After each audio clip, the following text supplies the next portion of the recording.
Hi, this is Stan Fitzgerald with Veterans for America First and our Vet Voice channel.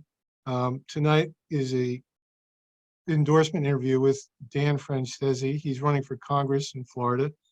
And I'm sure I botched that name, even though I asked him before. I'm sorry, Dan. Dan, could you please tell our board and our viewers a little bit about your background? Sure. So the way I've always said my name is Franzese. We Americanized it a long time ago, but there are many equally correct ways. That's just the way I've always said it. So I'm a businessman. That's my background. And I'm a first-time candidate, but I've been active in politics since I was a teenager. I grew up in a very middle class, very working class family. My father was a union carpenter with an 8th grade education. My mother was a homemaker with a 10th grade education. And in fact, I started working as a carpenter when I was 16. That's how I helped myself through college and graduate school. But I was always a good, hardworking student and was able to get through college, but also earned my MBA at Wharton in finance. I did quite a lot with that. And among other things, I co-founded a company that I successfully sold. I was president of that company. I was a chief financial officer at another company. I've been held managing director positions, portfolio manager, but also outside of work, I've been very active in the community. I've held a number of leadership positions there as well. But back to the business side, I've started up companies, I've raised money, I've balanced budgets, and I never missed a payroll. And these are skills that are very badly lacking in Washington. And that's one of the key reasons I give for people to vote for me. On top of that, I've been studying finance and economics for 40 years. And so when I talk about these topics, I'm not winging it or reading off a teleprompter.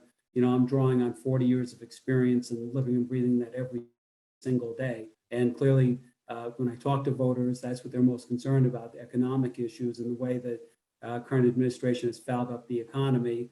I have plenty of ideas on that we can talk about if you like in some more detail. But what I bring there is, real world experience of creating jobs, balancing budgets, and making sure that the organization is meeting the needs of its people, and that those are things that are really lacking in Washington.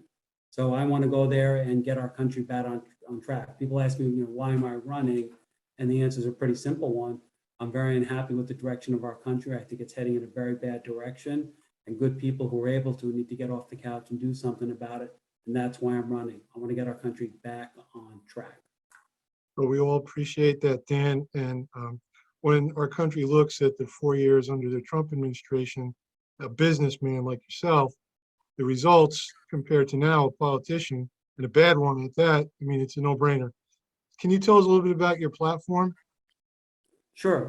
So funny enough, I hear oftentimes from people, what we need is business people back in the government, because they're the ones that can balance budget and get value.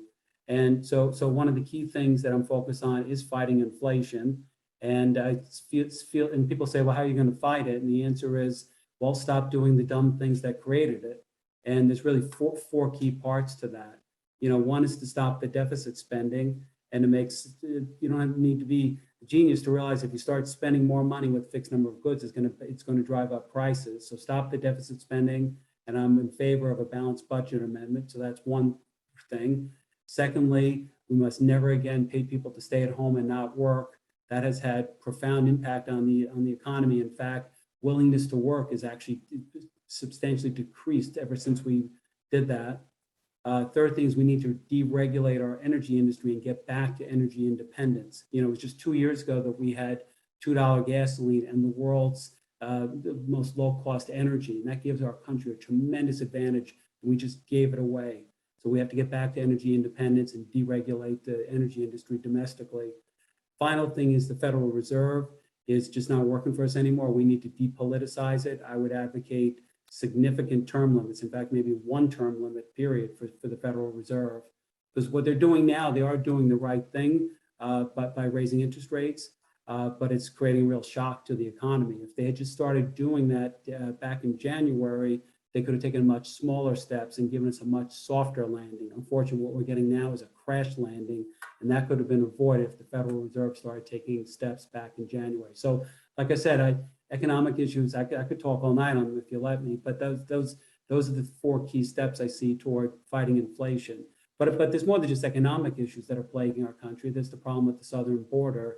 And there's all kinds of bad stuff that's coming across that every day. I mean, there's one that truly breaks my heart is the drugs. Most people don't realize this, but 300 people per day die of fentanyl overdoses in our country. And that's all coming over the border. And that's a drug most people I talk to never even heard of a couple of years ago. Now it's one of the biggest killer or the biggest killer of young people. That's one in particular that breaks my heart. And it's one of about 100 reasons to build the wall and seal up that border. And by the way, when I say build the wall, I mean more than just the physical wall. I also mean backing it up with electronic resources and all the other human resources you need to keep it in place. And so that's important that we do that. I'm totally in favor of that. I mean, we have every right to guard our borders, and every other country does. I mean, so those are some of the key things. The economic issues are overwhelmingly the top issues that I hear from voters. But when I ask, well, what else is on your mind? That's one, and maybe even catching up to being a co-equal with the voters. So these are some, those would be my priorities, in that order. We certainly appreciate that because the border is very important to us. Our national spokesman, Admiral Kubik, built a significant portion of the wall for the Trump administration, and Tom Homan is on our advisory board. So we appreciate that you're going to fight for a border because you're right, that is where a lot of our crime problems come in. And did you mention that you had a couple of unique ideas you wanted to push in Congress? Did I understand that correctly? As far as ideas you wanted to implement, or did you already cover that? Well, kind of covered that, but yeah, I mean, here's one for you. I tell people, first of all, I'm a big believer in term limits, and I've signed the term limit pledge. But what the pledge says is that I'll vote for term limits, vote for limiting members of Congress to 3 terms. And I've said, you know what? If I'm going to sign that, I'm a hypocrite if I don't write on the spot pledge that I will only serve 3 terms. So I've been very vocal about that, and I've been challenging other people who signed that term limits pledge to take it a step further. And people say, well, why would you only want to serve 3 terms? I say, well, you know what? That's the way it should be. We shouldn't have career politicians. We should just have, if you want to have government by the people, you need people in there to serve rather than career politicians. And I also say it incentivizes me and motivates me to go in and get stuff done. Because the classic thing you hear from people is, well, you go in, spend a couple of years, learning the ropes, and over time build up seniority. And I said, that's not what I want to do. I want to go in there and get stuff done right away. And then by my 3rd term, find someone else to pick it up again. But it's important you have a steady flow of people from outside the government coming in there. So that's a very important thing. And then people say, well, what would you do afterwards? And I say, you know what I want? I want to be director of the FBI, or maybe even higher, all of law enforcement. And you may say, oh, Dan, I didn't know you had a background in law enforcement. And the answer is, I don't.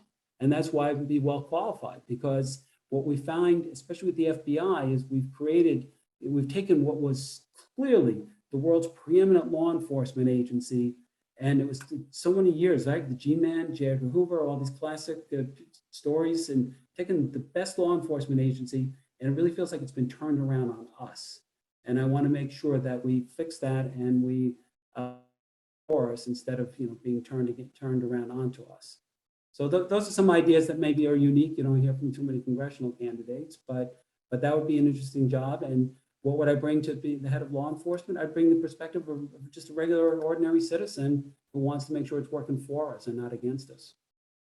I'm actually a retired police detective, and at one point I was a regular, ordinary citizen. So, and there you have it, folks. Our next congressman from Florida, and hopefully the next director of the FBI one day, because we certainly need good people in federal law enforcement. It's questionable at this time in leadership. The rank and file are all great. And Dan, in closing, can you just tell us a little bit about your competitor? What do people get if they're not smart enough to vote for you? Well, my competitor is a 5-term incumbent. She has one of the most liberal voting records. In fact, she was the squad before there was a squad. I mean, she votes perfectly in sync with them, although she's much more a low profile than they are. Interesting thing is, 2 weeks ago, I got the endorsement of the local police benevolent association. So from the county chairman, I met with him and I got the endorsement. And he said something pretty funny. Well, not funny, but it was funny that he said this. He said, she was mayor of West Palm Beach before she was a member of Congress. She was defunding the police before there was defund the police. And I said, well, you know what? You probably don't know this, but I've been saying she was the squad before there was a squad. So that gives you a taste of what you're in for if she's elected or reelected. She's done very little for the community. In fact, a couple months ago, I was talking to a voter who said, Dan, my member of Congress is Nancy Pelosi. And I said, sir, that's not true. Her name is Lois Franklin. He said, Dan, you're not getting it. You're not getting it, Dan. I know that she sits in the seat, but she does exactly what Nancy Pelosi tells her to do. So it's really Nancy Pelosi who represents this district. When I point that out to people, they say, all right, now I get it. We need to send a message. And the message we're going to send is we're going to vote for you to get some new blood in there, fix the problems in Washington, and get our country back on track. Dan, we're liking what we hear. I have enough to push this forward for a vote, and we're going to get people to consider this very quickly because this is late in the game. So we appreciate you reaching out to us. Thank you for your time, and I hope we could help reach your voters. And I'll have an answer for you real soon. And good luck with the general, and congratulations on the primary. Well, thank you very much. Thank you for considering me for this, and thank you for your time, sir. Have a great evening. Okay, you too, Dan. Take care now. All right, bye-bye now.